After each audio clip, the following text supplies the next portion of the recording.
see how this works. Compare it in a little bit.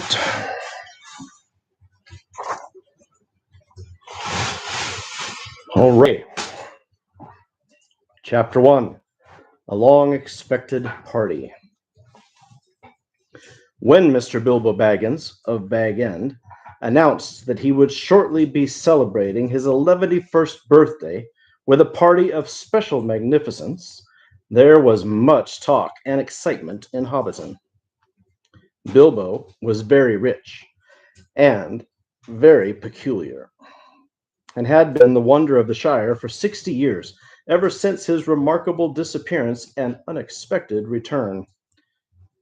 The riches that he had brought back from his travels had now become a local legend, and it was popularly believed, whatever the old folk might say, that the hill at Bag End was full of tunnels stuffed with treasure.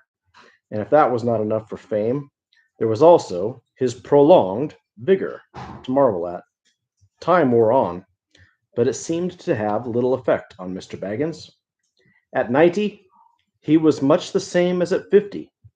At 99, they began to call him well preserved, but unchanged would have been nearer to the mark. There were some that shook their heads and thought this was too much of a good thing. It seemed unfair that anyone should possess apparently perpetual youth as well as reputedly inexhaustible wealth. It'll have to be paid for, they said.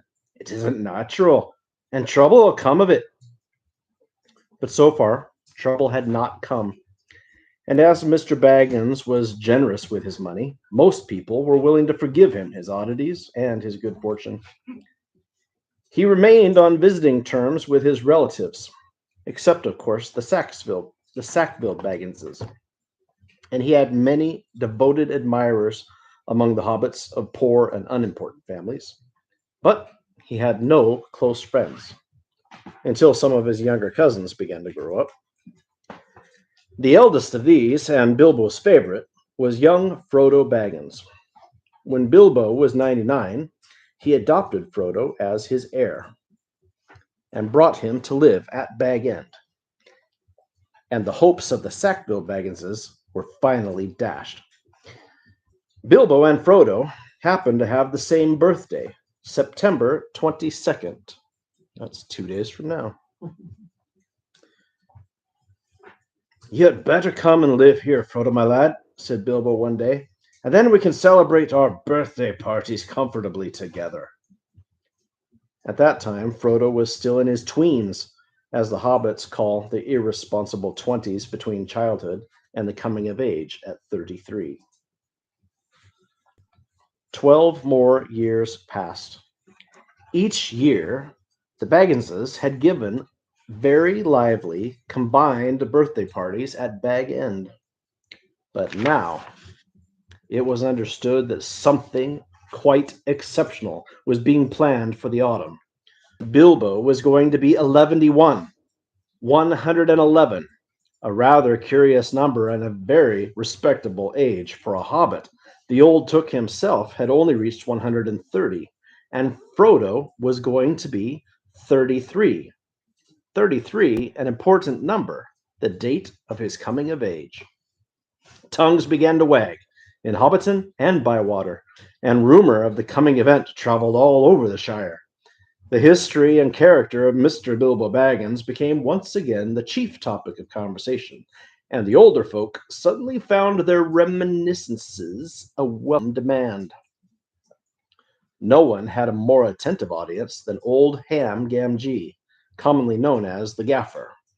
He held forth at the Ivy Bush, a small inn on Bywater Road, and he spoke with some authority, for he had tended the garden at Bag End for 40 years, and had helped old Holman in the same job before that. Now that he was himself grown old and stiff in the joints, the job was mainly carried on by his youngest son, Sam Gamgee. Both father and son were on very friendly terms with Bilbo and Frodo. They lived on the hill itself, in number 3, Bagshot Row, just below Bag End. "A very nice, well-spoken, gentle hobbit is Mr. Bilbo, I have always said," the Gaffer declared, with perfect truth, for Bilbo was very polite to him, calling him Master Hamfast, and consulting him constantly upon the growing of vegetables. It's a matter of roots, especially potatoes. The Gaffer was recognized as the leading authority by all in the neighborhood, including himself. But what about this Frodo that lives with him? Asked old Noakes of Bywater. Baggins is his name, but he's more than half Brandybuck, they say. It beats me why any Baggins of Hobbiton should go looking for a wife way up there in Buckland, where folks are so queer. And don't wonder they're queer, put in Daddy Two-Foot, the Gaffer's next-door neighbor.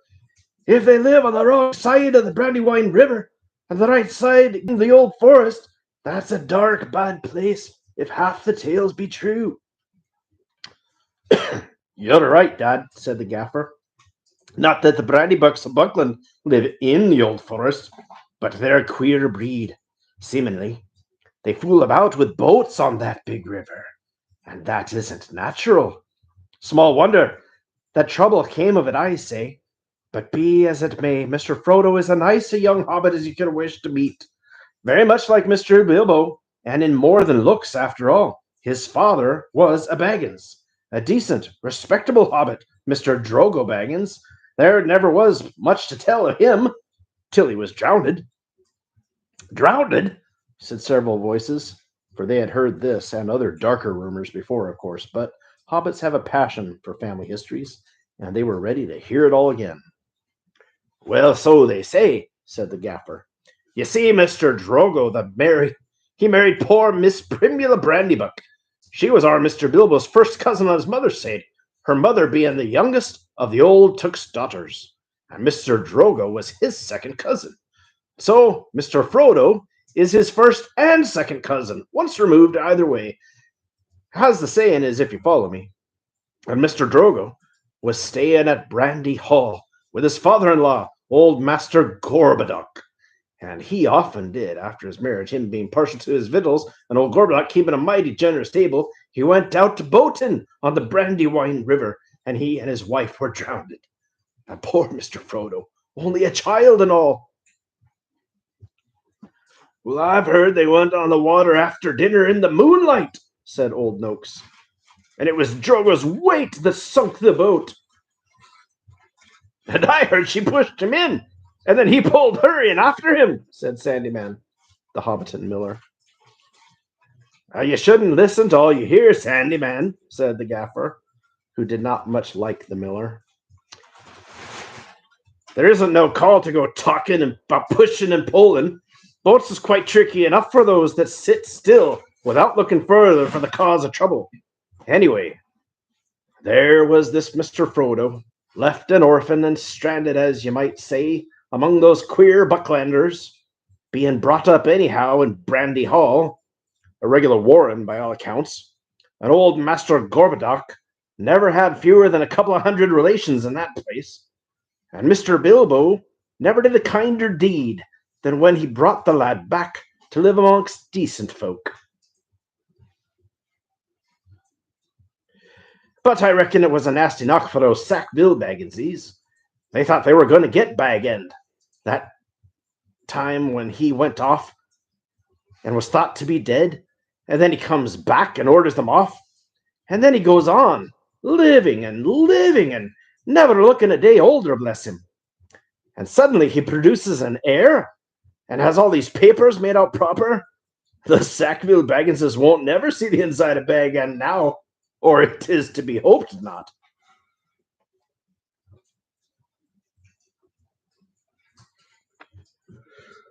There's a tidy bit of money tucked away up there, I hear tell, said a stranger, a visitor on business from Michael Delving in the West Farthing.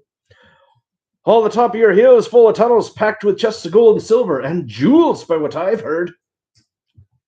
Well, then you don't. Well, you heard more than I can speak to, answered the Gaffer. I know nothing about no jewels. Mr. Bilbo is free with his money, and there seems to be no lack of it, but I know nothing of no tunnel making. I saw Mr. Bilbo when he came back, a matter 60 years ago, when I was a lad. I'd not long come prentice to old Holman, him being my dad's cousin, But he had me up at Bag End, helping him to keep folks from trampling and trapesing all over the garden while the sale was on. And in the middle of it all, Mr. Bilbo comes up the hill with a pony and some mighty big bags and a couple of chests. I don't doubt they were mostly full of treasure that he had picked up in his foreign parts, where there be mountains of gold, they say, and there wasn't enough to fill tunnels. But my lad Sam will know more about that. He's in and out of Bag End. Crazy about stories of the old days, he is, and he listens to all of Mr. Bilbo's tales.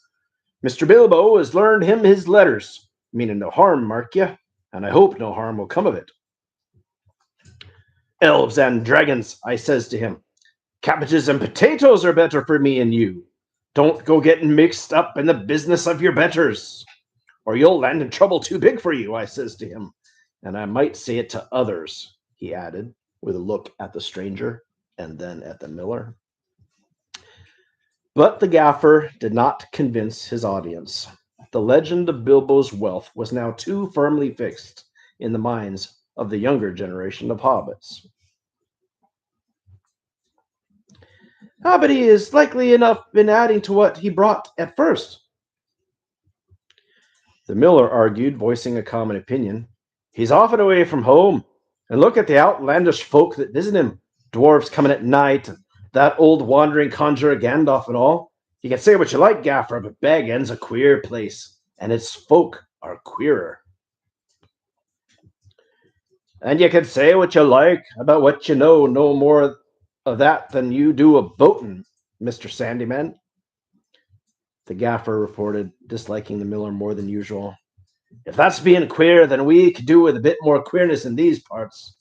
There's some not far away that wouldn't offer a pint of beer to a friend if they lived in a hole with golden walls. But they do things proper up at Bag End.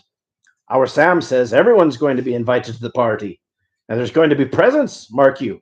Presents for all, this very month as is. And that very month was September, and as fine a September as you could ask. A day or two later, a rumor, probably started by the knowledgeable Sam, was spread about that there was going to be fireworks. Fireworks! What is more, such as had not been seen in the Shire, or nigh, for a century, not indeed since the old Took had died. Days passed, and the day grew nearer. An odd-looking wagon, laden with odd-looking packages, rolled into Hobbiton one evening and toiled up the hill to Bag End. The startled hobbits peered out of lamp-lit doors and gaped at it. It was driven by outlandish folk, singing strange songs, dwarfs with long beards and deep hoods.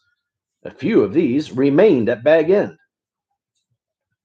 At the end of the second week in September, a cart came in through Bywater from the direction of the Brandywine Bridge in broad daylight, and an old man was driving it all alone.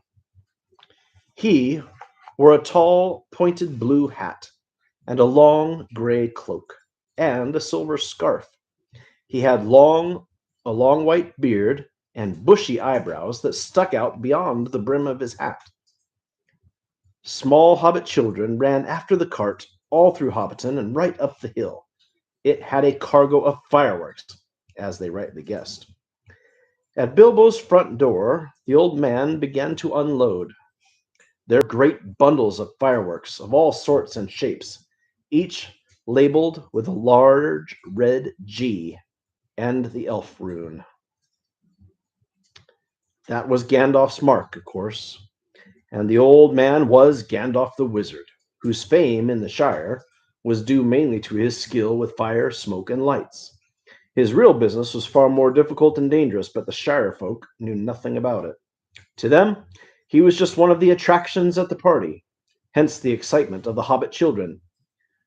"Jeepher grand!" they shouted, and the old man smiled. They knew him by sight, though he only appeared in Hobbiton occasionally, and never stopped for long. But neither they, nor any but the oldest of their elders, had seen one of his firework displays. They now belonged to a legendary past. When the old man, helped by Bilbo and some dwarves, had finished unloading, Bilbo gave a few pennies away, but not a single squib or cracker was forthcoming, to the disappointment of the onlookers. "Run away now," said Gandalf. "You will get plenty when the time comes." Then he disappeared inside with Bilbo, and the door was shut. The young hobbits stared at the door in vain for a while, and then made off, feeling that the day of the party would never come. Inside Bag End, Bilbo and Gandalf were sitting at the open window of a small room, looking out west over the garden. The late afternoon was bright and peaceful. The flowers glowed red and golden, snapdragons and sunflowers and nasturtiums trailing all over the turf walls and peeping in at the round windows. "How bright your garden looks," said Gandalf. "Yes," said Bilbo, "I am very fond of it, and of all the dear old Shire. But I think I need a holiday." "You mean to go on with your plan, then?" "I do.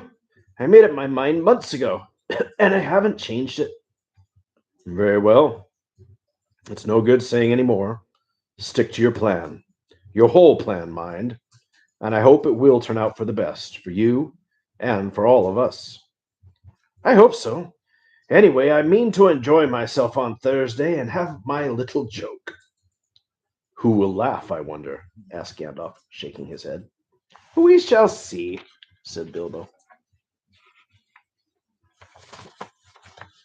The next day, more carts rolled up the hill, and still more carts. There might have been some grumbling about dealing locally, but that very week orders began to pour out of Bag End for every kind of provision, commodity, or luxury that could be obtained in Hobbiton, or Bywater, or anywhere in the neighborhood. People became enthusiastic. They began to tick off the days from their calendar. They watched eagerly for the postman, hoping for invitations. And before long, the invitations began pouring out, and the Hobbiton post office was blocked, and the Bywater post office was snowed under, and voluntary assistant postmen were called for. There was a constant stream of them going up the hill, carrying hundreds of polite variations on "Thank you, I shall certainly come." A notice appeared on the gate at Bag End. No admittance, except on party business. Even those who had or pretended to have party business were seldom allowed inside. Bilbo was busy, writing invitations, ticking off answers, packing up presents, and making some private preparations of his own. From the time of Gandalf's arrival, he remained hidden from view. One morning, the hobbits woke to find that the large field south of Bilbo's front door was covered with ropes and poles for tents and pavilions, and a special entrance had been cut through the bank leading to the road, and wide steps and a large white gate had been built there. The three hobbit families on Bagshot Row adjoining the field were intensely interested, and generally envied. Old Gaffer Gamgee stopped even pretending to work in his garden. Then the tents began to go up. There was a specially large pavilion, so big that the tree that grew in the field was right inside of it, and stood proudly near one end at the head of the chief table. Lanterns were hung from its branches. More promising still to the hobbit's mind, an enormous open-air kitchen was erected on the north corner of the field. A draught of cooks from every inn and eating house for miles around arrived to supplement the dwarves and the other odd folk that were quartered at Bag End. Excitement rose to its height. Then the weather clouded over. That was on Wednesday, the eve of the party, and anxiety was intense. Then Thursday, September the 22nd, actually dawned. The sun got up, the clouds vanished, flags were unfurled, and the fun began. Thursday, September 22nd. Actually, today is Tuesday, September 20th. Yeah. Tomorrow will be Wednesday, the 21st. which means this Thursday will be Thursday, September 22nd. That's pretty fun. You guys might be excused for thinking that I had planned that. Mommy, But then you would remember my personality disorder and know that, nope, I was just living in the is it moment. the great time we do have the one fire that survived? All right, I'm going to keep reading, Abs. Bilbo Baggins called it a party, but it was really a variety of entertainments rolled into one. Practically everybody living near was invited. Very few were overlooked by accident, but they turned up all the same, and it did not matter. Many people from other parts of the Shire were also asked, and there were even a few from outside the borders of the Shire. Bilbo met the guests and the additions at the new White Gate in person. He gave away presents to all and sundry. The latter were those who went out again by the back way and came in again by the gate. For hobbits, give presents to other people on their own birthdays. Not very expensive ones as a rule, and not so lavish as on this occasion. But it was not a bad system. Actually, in Hobbiton and Bywater, every day in the year was someone's birthday, so that every hobbit in those parts had a fair chance of at least one present at least once a week. But they never tired of them. On this occasion, the presents were unusually good. The hobbit children were so excited for a while they almost forgot about eating. There were toys the like of which they had never seen before, all beautiful, some obviously magical. Many of them had indeed been ordered a year before, and had come all the way from the mountain and from Dale, and were of real dwarf make. When every guest had been welcomed, and was finally inside the gate, there were songs, dances, music, games, and of course, food and drink. There were three official meals: tea, lunch, and dinner, or supper. But lunch and tea were marked chiefly by the fact that at those times all the guests were sitting down eating together. At other times, there was merely lots of people eating and drinking continually, from 11's until 6:30, when the fireworks started. The fireworks were by Gandalf. They were not only brought by him, but designed and made by him. And the special effects, set pieces, and flights of rockets were let off by him. But there were also a generous distribution of squibs and crackers, bacca-rappers, sparklers, torches, dwarf candles, elf fountains, goblin barkers, and thunderclaps. They were all superb. The art of Gandalf improved with age. There were rockets like a flight of scintillating birds singing with sweet voices. There were green trees with trunks of dark smoke, that leaves opened like a whole spring unfolding in a moment, and their shining branches dropped glowing flowers down upon the astonished hobbits, disappearing with a sweet scent just before they touched their upturned faces. There were fountains of butterflies that flew glittering into the trees. There were pillars of colored fire that rose and turned into eagles, or sailing ships, or a phalanx of flying swans. There was a red thunderstorm and a shower of yellow rain. There was a forest of silver spears springing suddenly into the air with a yell like an embattled army, which came down again into the water with a hiss like 100 hot snakes. And there was also one last surprise in honor of Bilbo, and it startled the hobbits exceedingly, as Gandalf intended. The lights went out. A great smoke went up. It shaped itself like a mountain seen in the distance, and began to glow at the summit. It sprouted green and scarlet flames, and out flew a red golden dragon, not life-sized, but terribly lifelike. Fire came from its jaws. His eyes glared down. There was a roar, and he whizzed 3 times over the heads of the crowd. They all ducked, and many fell flat on their faces. The dragon passed over like an express train, turned a somersault, and then burst over Bywater with a deafening explosion. "That is the signal for supper," said Bilbo. The pain and the alarm vanished at once, and all the prostrate hobbits leapt to their feet. There was a splendid supper for everyone that is, except those invited to the special family dinner party. This was held in the great pavilion with the tree. The invitations were limited to 12 dozen, a number also called by the hobbits one gross, though the word was not considered proper when used of people. And the guests were selected from all the families to which Bilbo and Frodo were related, with the addition of a few special unrelated friends, such as Gandalf.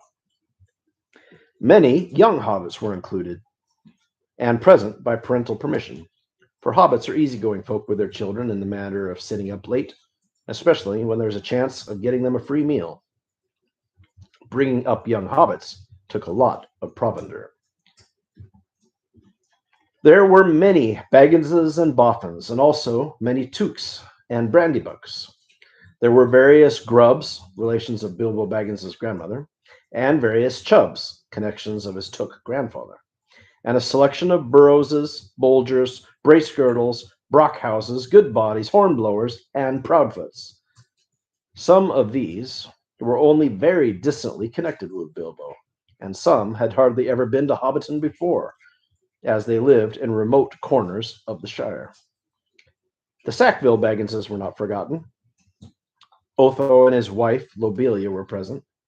They disliked Bilbo and detested Frodo. But so magnificent was the invitation card, written in golden ink, that they felt it was impossible to refuse. Besides, their cousin Bilbo had been specializing in food for many years, and his table had a high reputation. All of the 144 guests expected a pleasant feast, though they rather dreaded the after dinner speech of their host, which was an inevitable item. He was liable to drag in bits of what he called poetry, and sometimes after a glass or two would allude to the absurd adventures of his mysterious journey. The guests were not disappointed. They had a very pleasant feast, in fact, an engrossing entertainment, rich, abundant, varied, and prolonged.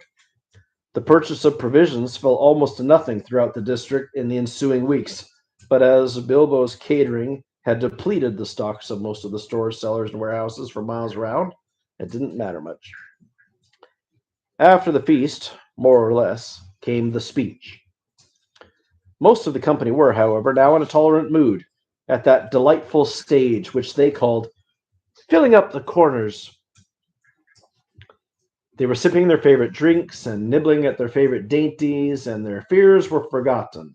They were prepared to listen to anything and to cheer at every full stop. My dear people, began Bilbo, raising his voice as he stood in his place. Hear, hear, hear, they shouted, and they kept on repeating it in chorus, seeming reluctant to follow their own advice. Bilbo left his place and went and stood on a chair under the illuminated tree. The light of the lanterns fell on his beaming face. The golden buttons shone on his embroidered silk waistcoat. They could all see him standing, waving one hand in the air, the other in his trouser pocket. My dear Bagginses and Boffins, he began again, and my dear Tooks, and Brandybucks, and Grubbs, and Chubbs, and Burrowses, Hornblowers, and Bolgers, Bracegirdles, Goodbodies, Brockhouses, and Proudfoots. Proud feet! Shouted an elderly hobbit from the back of the pavilion. His name, of course, was Proudfoot, and well merited, for his feet were quite large and exceptionally furry, and both of them were up on the table. Proudfoots, repeated Bilbo. Also, my good Sackville Bagginses that I welcome back at last to Bag End. Today is my 111th birthday. I'm 11 today. Hooray! Hooray! Many happy returns! They shouted, and they hammered joyously upon the tables. Bilbo was doing splendidly, for this was the sort of stuff they liked, short and obvious. I hope you're all enjoying yourselves as much as I am. Deafening cheers, cries of yes and no, and noises of trumpets and horns and pipes and flutes and other musical instruments. There were, as has been said, many young hobbits present. Hundreds of musical crackers had been pulled. Most of them bore the mark of Dale upon them, which did not convey much to most of those hobbits, but they all agreed that they were marvelous crackers, and they contained instruments, small but of perfect make and an enchanting tone. Indeed, in one corner, some of the young Tooks and Brandybucks, supposing that Uncle Bilbo had finished, since he had plainly said everything that was necessary, now got up an impromptu orchestra and began a merry dance tune. Master Everard Took and Mrs. Melliot Brandybuck got on a table, and with bells in their hands began to dance the Springle Ring, a pretty dance, but rather vigorous. But Bilbo had not finished. Seizing a horn from a youngster nearby, he blew 3 loud hoots, and the noise subsided. I shall not keep you long, he cried. Cheers went up from the assembly. I have called you all together for a purpose. Something in the way that he said this made an impression. There was almost silence, and one or two of the Tooks pricked up their ears. Indeed, for 3 purposes. First of all, to tell you that I am immensely fond of you all, and that 11 years is too short a time to live amongst such excellent and admirable hobbits. A tremendous outburst of approval. I don't know half of you half as well as I should like, and I like less than half of you half as well as you deserve. Now this was unexpected and rather difficult. There was some scattered clapping, but most of them were still trying to work it out and see whether or not it came to a compliment. Secondly, to celebrate my birthday. Cheers again. I should say our birthday, for it is, of course, also the birthday of my heir and nephew, Frodo. He comes of age and into his inheritance today. Some perfunctory clapping came from the elders, and some loud shouts of Frodo, Frodo, jolly old Frodo from the juniors. The Sackville Bagginses scowled and wondered what was meant by coming into his inheritance. Together, we are 144. Your numbers were chosen to fit this remarkable total. One gross, if I may use the expression. There was no cheers. This was ridiculous. Many of the guests, and especially the Sackville Bagginses, were insulted, feeling sure that they'd only been asked to fill up the required number like a goods in a package. One gross indeed. What a vulgar expression.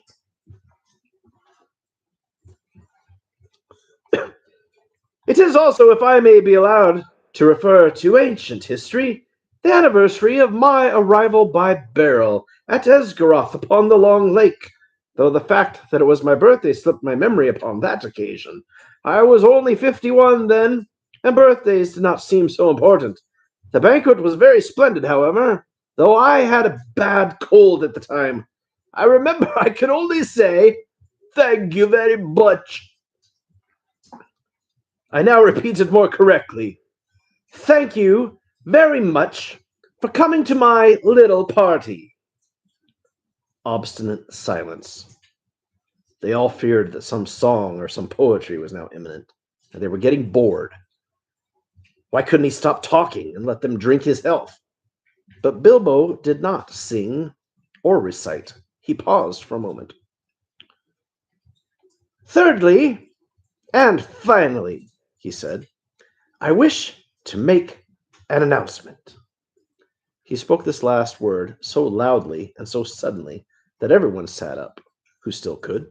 I regret to announce that though, as I said, 11 years is far too short a time to spend among you, this is the end.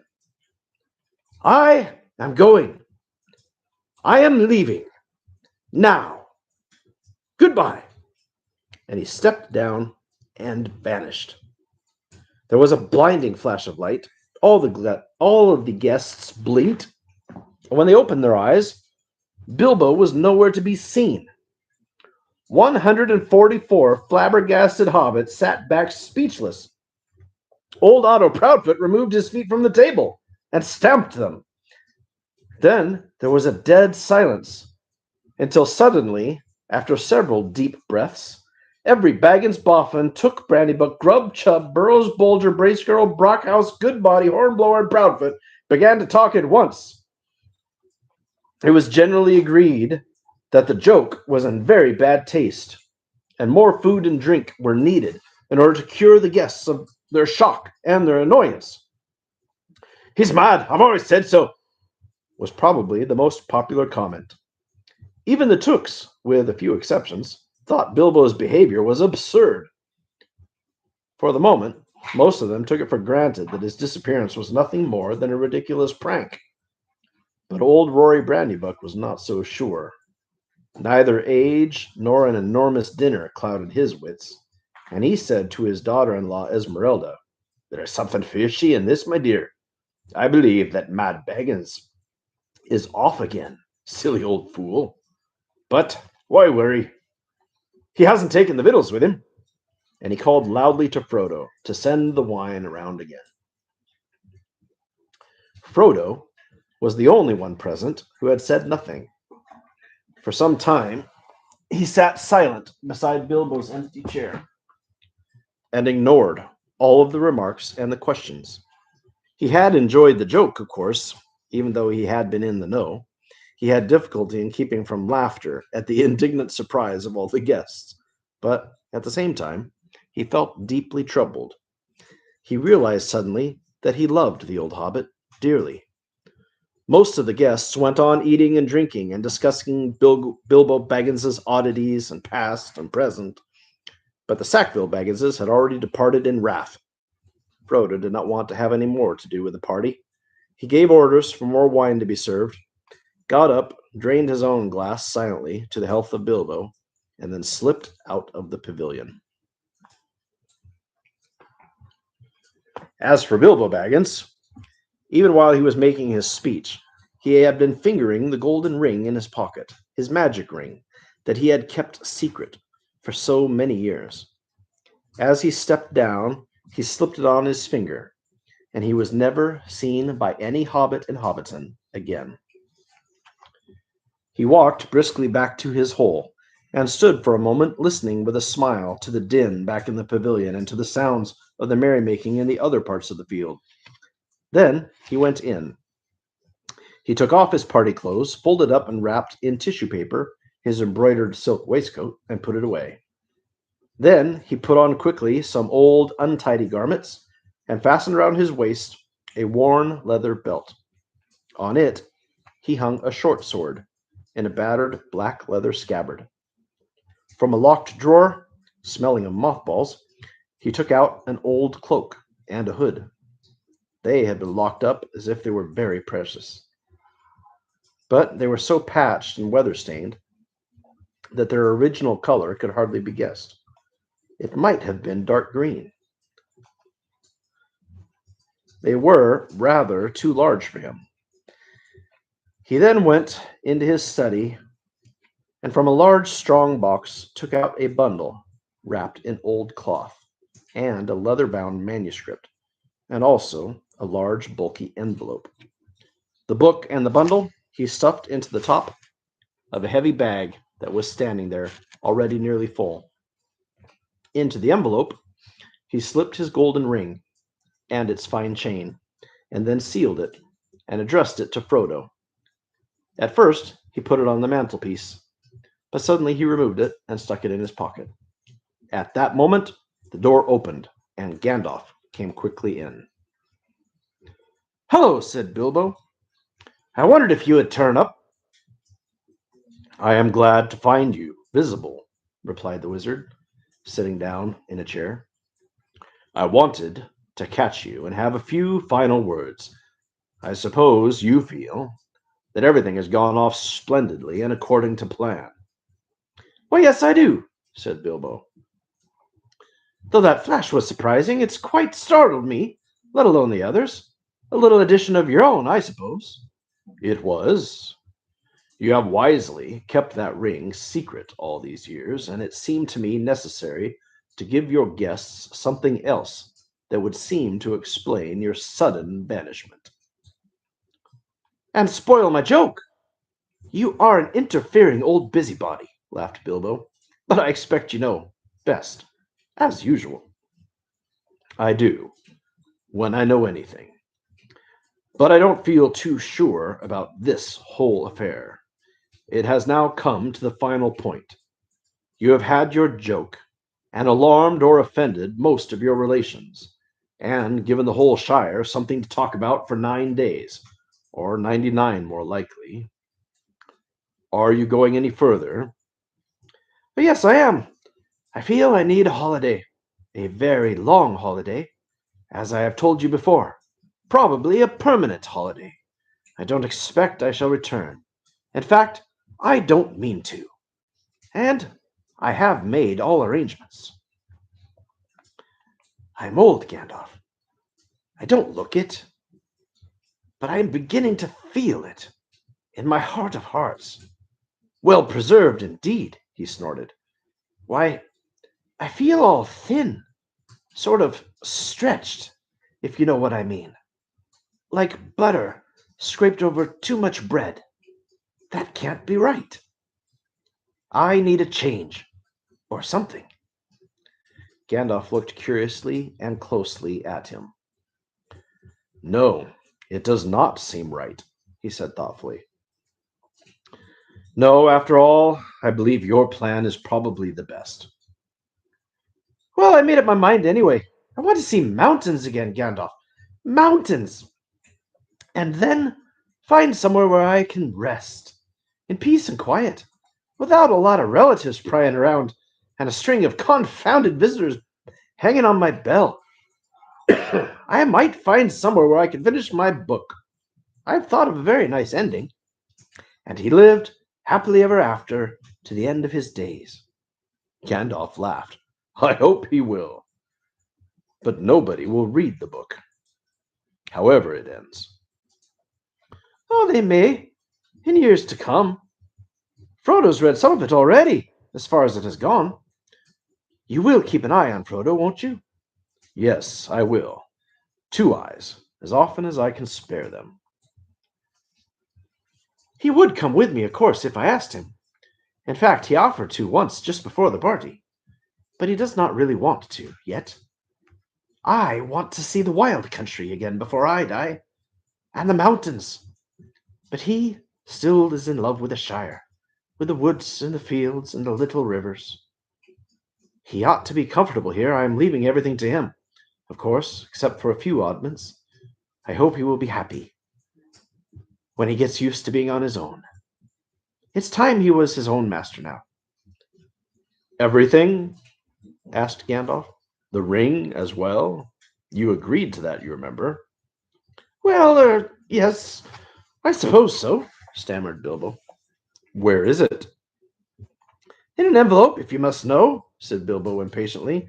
There on the mantelpiece. Well, no. Here it is, in my pocket. He hesitated. Isn't that odd now? He said softly to himself. Yet after all, why not? Why should it stay there? Gandalf looked again very hard at Bilbo, and there was a gleam in his eye. I think, Bilbo, he said quietly, I should leave it behind.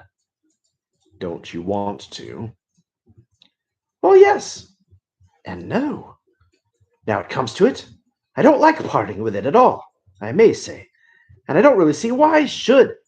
Why do you want me to? He asked, and a curious change came over his voice. It became sharp with suspicion and annoyance. You are always badgering me about my ring, but you've never bothered me about the other things that I got on my journey. No, but I had to badger you, said Gandalf. I wanted the truth. It was important. Magic rings are, well, magical. and they are rare and curious. I was professionally interested in your ring, you may say, and I still am. I should like to know where it is, if you go wandering again.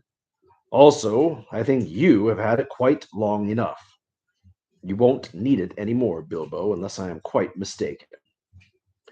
Bilbo flushed with an angry light in his eyes. His kindly face grew hard. Why not? He cried. What business is it of yours, anyway? To know what I do with my own things. It's my own. I found it. It came to me. Yes, yes, said Gandalf. But there's no need to get angry. Well, if I am, it's your fault, said Bilbo. It's mine, I tell you. My own. My precious. Yes, my precious. The wizard's face remained grave and attentive. Only a flicker in his deep eyes showed that he was startled and, indeed, alarmed. It has been called that before, he said, but not by you. Well, I say it now. Why not?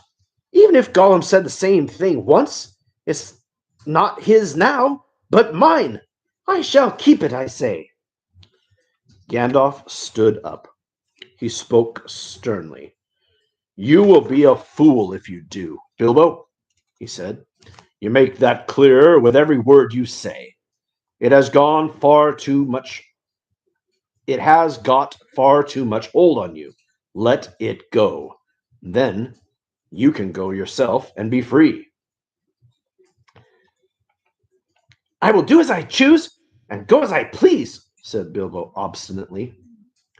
Now, my dear hobbit, said Gandalf, all your long life we have been friends, and you owe me something. Come, do as you promised. Give it up. Well, if you want my ring yourself, say so, cried Bilbo. But you won't get it. I won't give my precious away, I tell you. And his hand strayed down to the hilt of his small sword. Gandalf's eyes flashed. It will be my turn to get angry soon, he said. If you say that again, I shall. Then you will see Gandalf the Grey uncloaked. He took a step towards the hobbit, and he seemed to grow, tall and menacing. His shadow filled the little room.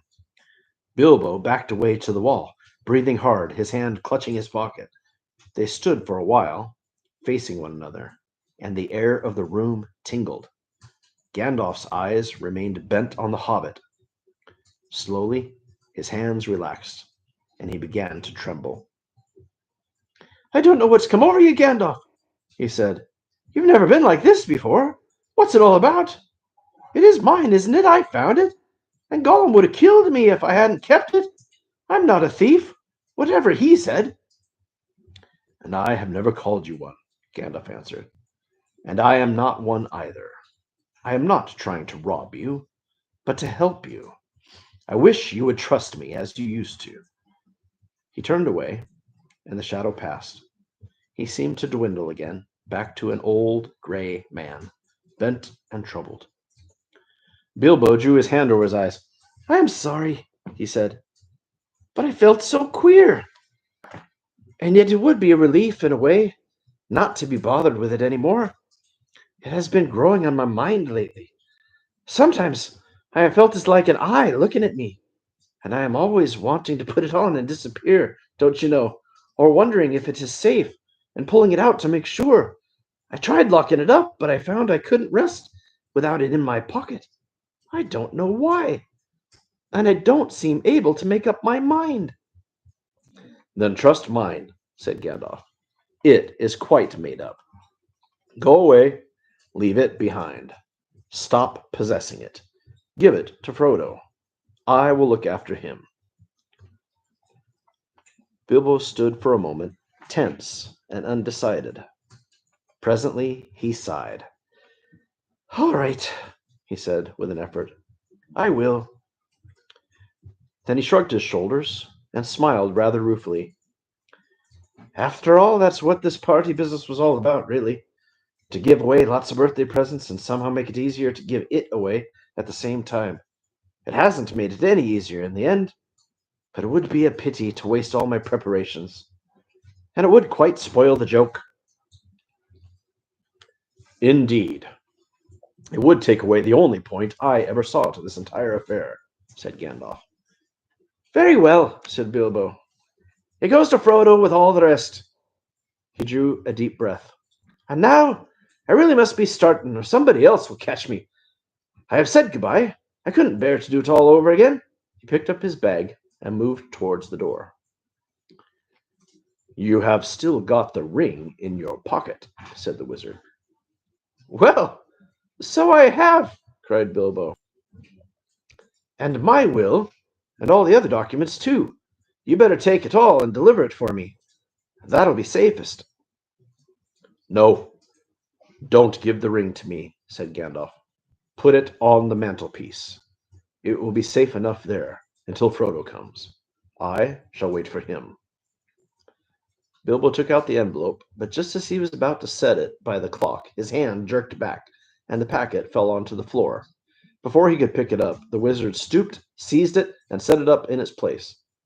A spasm of anger passed swiftly over the hobbit's face. Then suddenly it gave way to a look of relief, and then a laugh. Well, that's that, he said. Now I'm off. And they went out into the hall. Bilbo chose his favorite stick from the stand, and then he whistled. 3 dwarves came out of different rooms where they had been busy. Is everything ready? Asked Bilbo. Everything packed and labeled? Everything, they answered. Well, let's start then. He stepped out of the front door. It was a fine night. The black sky was dotted with stars. He looked up, sniffed the air. What fun! What fun to be off again! Off on the road with dwarves. That is what I have really been longing for years. Goodbye, he said, looking at his old home and bowing to the door. Goodbye, Gandalf. Goodbye, for the present, Bilbo. Take care of yourself. You are old enough, and perhaps wise enough. Take care, I don't care. Don't you worry about me. I am as happy now as I have ever been, and that is saying a great deal. But the time has come, and I am being swept off my feet at last, he added. And then in a low voice, as if to himself, he softly sang in the dark. The road goes ever on and on, down from the door where it began. Now far ahead the road has gone, and I must follow as I can, pursuing it with eager feet, until it joins some larger way, where many paths and errands meet, and whither then I cannot say. He paused, silent for a moment. Then, without another word, he turned away from the lights and the voices in the field and the tents, and, followed by his 3 companions, went round into his garden. Trotting down along the sloping path, he jumped over a low place in the hedge at the bottom, and took to the meadows, passing into the night like a rustle of wind in the grass. Gandalf remained for a while, staring after him into the darkness. Goodbye, my dear Bilbo, until our next meeting, he said softly, and then he went back indoors. Frodo came in soon afterwards and found him sitting in the dark, deep in thought. Has he gone? He asked. Yes, answered Gandalf. He has gone at last. Well, I hoped until this evening that it was only a joke, said Frodo. But I knew in my heart that he really meant to go. He always used to joke about serious things. I wish I had come back sooner, just to see him off. I really think he preferred slipping off quietly in the end, said Gandalf. Don't be too troubled. He'll be all right now. He left a packet for you. There it is. Frodo took the envelope off of the mantelpiece and glanced at it, but he did not open it. You will find his will, And all the other documents in there, I think, said the wizard. You are the master of Bag End now. And also, I fancy, you will find a golden ring. The ring? Exclaimed Frodo. He has left me that. I wonder why. Still, it might be useful. It may, and it may not, said Gandalf. I should not make use of it if I were you. Keep it secret, and keep it safe. Now, I am going to bed. As the master of Bag End, Frodo felt it his painful duty to say goodbye to his guests. Rumors of strange events had by now spread all over the field, but Frodo would only say, "No doubt everything will be cleared up in the morning." About midnight, carriages came for all the important folk, and one by one they rolled away, filled with full but very unsatisfied hobbits. Gardeners came by arrangement and removed in wheelbarrows those who had inadvertently remained behind, Inadvertently. unintentionally or accidentally. People who had Passed drunk out. themselves and passed out or overeaten and passed out. So they had to put them in wheelbarrows and take them home. Night slowly passed. The sun rose. The hobbits rose rather later. Morning went on. People came and began, by advance orders, to clear away the pavilions and the tables and the chairs and the spoons and the knives and the bottles and the plates and the lanterns and the flowering shrubs in boxes and the crumbs and the cracker papers and the forgotten bags and gloves and handkerchiefs and the uneaten food, a very small item. Then a number of other people came without orders. Bagginses and Boffins and Bolgers and Tooks and other guests that lived or were staying near. By midday, when even the best fed were out and about again, there was a large crowd at Bag End, uninvited, but not unexpected. Frodo was sitting on the step, smiling, but looking rather tired and worried. He welcomed all the callers, but he had not much more to say than before. His reply to all the inquiries was simply this: Mr. Bilbo Baggins has gone away, as far as I know, for good. Some of the visitors he invited to come inside, as Bilbo had left messages for them. Inside, in the hall, was piled a large assortment of packages and parcels and small articles of furniture. On every item there was a label tied, and several labels of this sort: For Adelard took, for his very own, from Bilbo. On an umbrella, Adelard had carried off many unlabeled ones. For Dora Baggins, in memory of a long correspondence, with love from Bilbo, on a very large waste paper basket. Dora was Drogo's sister and the eldest surviving female relative of Bilbo and Frodo. She was 99 and had written reams of good advice for more than half a century. For Milo Burrows, hoping it will be useful, from B.B. on a gold pen with an ink bottle. Milo had never answered a letter. For Angelica's use, from Uncle Bilbo, on a round convex mirror. She was a young Baggins, and too obviously considered her face quite shapely. For the collection of Hugo Bracegirdle, from a contributor, on an empty bookcase. For Hugo was a great borrower of books, and worse than usual about returning them. For Lobelia Sackville Baggins, as a present, on a case of silver spoons. For Bilbo believed that she had acquired a good many of his spoons while he had been away on his previous journey. Lobelia knew this quite well. When she arrived later in the day, she took the point at once, but she also took the spoons. This is only a small selection of the assembled presents. Bilbo's residence had gotten rather cluttered up with things in the course of his long life. It was a tendency of hobbit holes to get cluttered up, for which the custom of giving so many birthday presents was largely responsible. Not, of course, that the birthday presents were always new. There were one or two old mathams of forgotten uses that had circulated all around the district. But Bilbo had usually given new presents and kept those he received. So the old hole was now being cleared out a little. Every one of the various parting gifts had labels written out personally by Bilbo, and several had some point or joke. But of course, most of the things were given where they would be wanted and welcome. The poorer hobbits, and especially those of Bagshot Row, did very well. Old Gaffer Gamgee got 2 sacks of potatoes, a new spade, a wool waistcoat, and a bottle of ointment for creaking joints. Old Rory Brandybuck, in return for much hospitality, got a dozen bottles of Old Wynyards, a strong red wine from the South Farthing, and now quite mature. It had been laid down by Bilbo's father. Rory quite forgave Bilbo and voted him a capital fellow after the first bottle. There was plenty of everything left for Frodo, and of course all the chief treasures, as well as the books, pictures, and more than enough furniture, were left in his possession.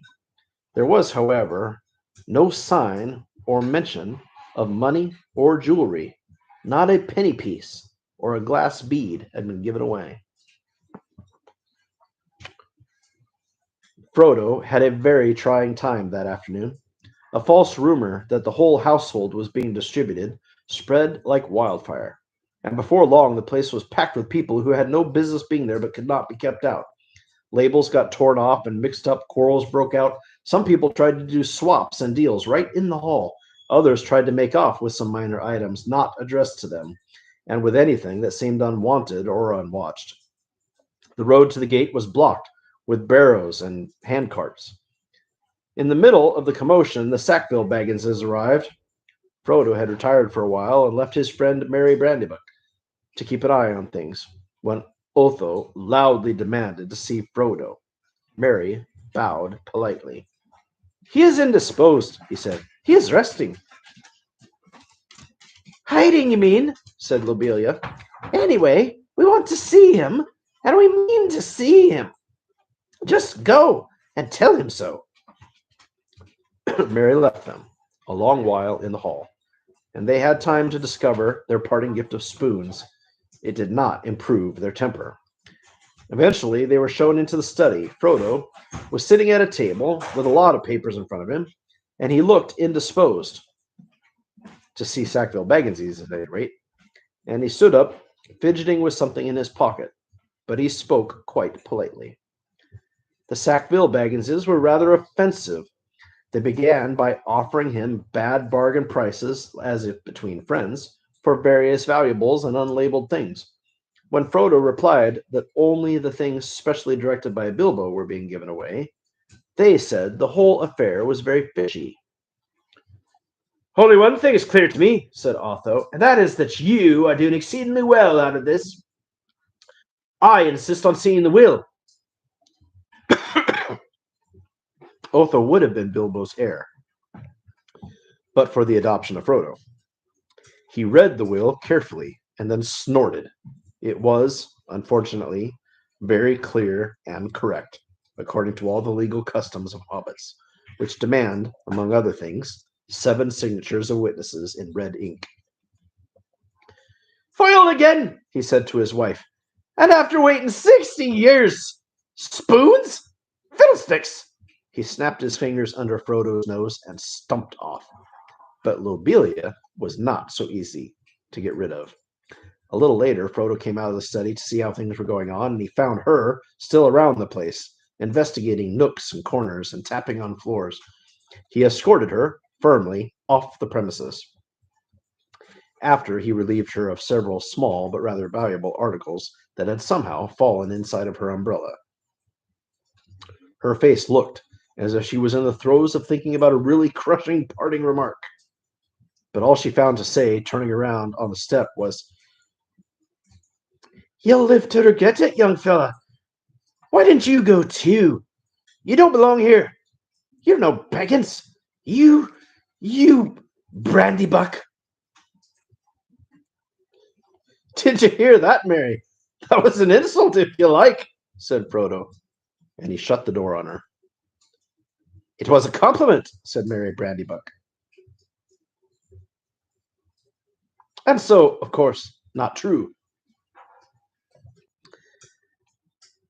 They then went round the hole and evicted 3 young hobbits, 2 boffins and a bolger, who were knocking holes in the walls of one of the cellars. Frodo also had a tussle with young Sancho Proudfoot, old Otto Proudfoot's grandson, who had begun an excavation in the larger pantry, where he thought he heard an echo. The legend of Bilbo's gold excited both curiosity and hope, for legendary gold, mysteriously obtained, if not positively ill-gotten, is, as everyone knows, anyone's for the finding, unless the search is interrupted. When he had overcome Sancho and pushed him out, Frodo collapsed onto a chair in the hall. "It's time to close the shop, Merry," he said. "Lock the door, and don't open it to anyone. Today, not even if they bring a battering ram." Then he went to revive himself with a belated cup of tea. He had hardly sat down when there came a soft knock at the front door. "Lobelia again, most likely," he thought. "She must have thought of something really nasty and come back to say it. It can wait." And so he went on with his tea. The knock was repeated, much louder, but he took no notice. Suddenly, the wizard's head popped in at the window. "If you don't let me in, Frodo, I shall blow your door right down your hole and out through the hill," he said.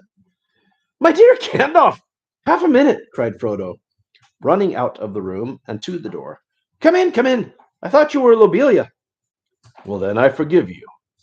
But I saw her, some time ago, driving a pony trap towards Bywater, with a face that would curdle new milk." "She'd already nearly curdled me. Honestly, I nearly tried on Bilbo's ring. I longed to disappear." "Don't do that," said Gandalf, sitting down. "Do be careful of that ring, Frodo. In fact, it is partly about that I have come to say a last word." Well, what about it? "What do you know already?" Only what Bilbo told me. I have heard his story, how he found it, and how he used it, on his journey, I mean." "Which story, I wonder?" said Gandalf. "Oh, not the one he told to the dwarfs, and put into his book," said Frodo. "He told me the true story, after I came to live here. He said that you had pestered him about it until he told you, so that I better know about it too. No secrets between us, Frodo, he had said. But they're not to go any further. That's mine, anyway." "Well, that is interesting," said Gandalf. "Well, what do you think of it all?" "If you mean inventing all that about a present, well, I thought the true story much more likely, and I couldn't see the point of altering it at all. It was very unlike Bilbo to do so anyway, and I thought it rather odd." "So did I. "But odd things may happen to people that have such treasures, if they use them. Let it be a warning to you to be very careful with it. It may have other powers than just making you vanish when you wish to." "I don't understand," said Frodo. "Neither do I," answered the wizard. "I have merely begun to wonder about the ring, especially since last night. No need to worry, but if you take my advice, you will use it very seldom or not at all. At least I beg you not to use it in any way that will cause talk or rouse suspicion. I say again, keep it safe and keep it secret." "You are very mysterious. What are you afraid of?" "I'm not certain, so I will say no more. But I may be able to tell you something when I come back. I am going off at once. So this is goodbye for the present." He got up. "At once!" cried Frodo. "Why, I thought you were staying on for at least a week. I was looking forward to your help." "I did mean to, but I have changed my mind. I may be away a good while, but I'll come again and see you as soon as I can. Expect me when you see me." I shall slip in quietly. I shan't often be visiting the Shire openly again. I find that I have become rather unpopular. They say I'm a nuisance and a disturber of the peace. Some people are actually accusing me of spiriting Bilbo away. Or worse, if you want to know, there is supposed to be a plot between you and me to get hold of his wealth. Some people! Exclaimed Frodo. Oh, you mean Otho and Lobelia? How abominable! I would give them Bag End and everything else if I could get Bilbo back and go off tramping in the country with him. I love the Shire, but I begin to wish, somehow, that I had gone too. I wonder if I shall ever see him again. So do I, said Gandalf, and I wonder many other things. Goodbye now. Take care of yourself. Look out for me, especially at unlikely times. Goodbye. And Frodo saw him to the door. He gave a final wave of his hand and walked off at a surprising pace. But Frodo thought the old wizard looked unusually bent, almost as if he were carrying a great weight. The evening was closing in, and his cloaked figure quickly vanished into the twilight. Frodo did not see him again for a long time.